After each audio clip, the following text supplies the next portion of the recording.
How we doing, guys? Andrew here from Mass Golf Lab, coming to you from Champions Indoor Golf today.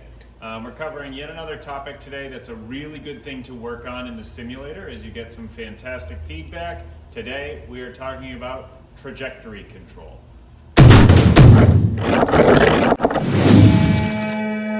So trajectory control, what does it mean, right? What are we trying to figure out?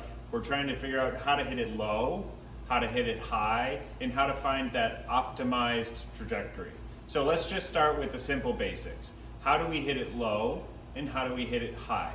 One of the simplest, most common adages of how to hit it low and how to hit it high is follow through low and follow through high. So I'm going to take a couple swings here and just show you the difference in trajectory.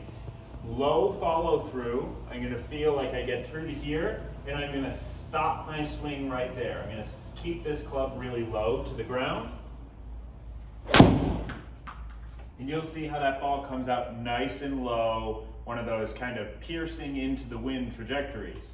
Now, if I think about following through high, so what I mean there is by taking a full swing and getting those hands nice and high up into the air, we're going to get that ball going way up into the air. That one's going to be one that's going to land softly and stop right where you want it to on the green. Okay, so one of the functions on the simulator here is this sort of side and top view.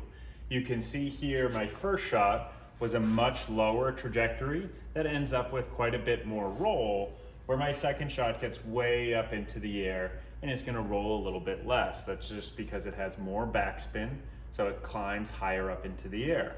So the real question is what are we changing between the low trajectory and the high trajectory shots? And it's very simple. All we're doing is learning how to deliver different lofts to the ball at impact. So when we finish low, we will get our hands way out in front of the ball like this, because we're just going to stop our swing right there. Your natural response is to get your hands way out in front. You can see how that's shutting the loft of the face down. That's going to be a lower trajectory.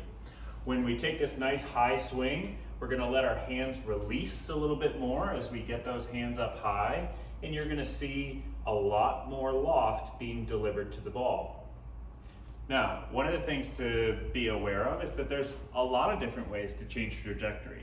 These are just the simplest thoughts on how you can keep the ball low and get the ball high. So one other simple way to change trajectory without changing how you're swinging is just change the ball position. So if we usually have a 7-iron right here in the middle of our 2 feet, that's going to be a pretty normal trajectory. If I move it forward, that's going to go very high. If I move it back, that's going to go very low. It all boils down to the same thing.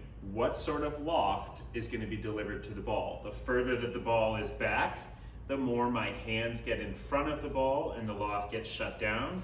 The further that it's forward, the more my hands end up releasing and that loft gets increased. So we'll hit 2 more here. One will be ball position on the back, and if we do back ball position and low follow through, look at how low I can hit a 7-iron. That thing in total got about, what's that, 18 times 3, 50 feet off the ground. Now, if I were to do high finish with the ball up front,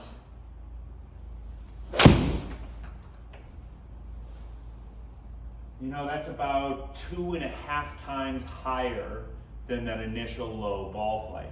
So you can see that things really change when we try and change either both ball position and the way that we're swinging here. So mess around with your trajectory. Being able to hit both types of shots is an extremely helpful skill. If you need any help whatsoever, come on down to Mass Golf Lab. We'll get you dialed in.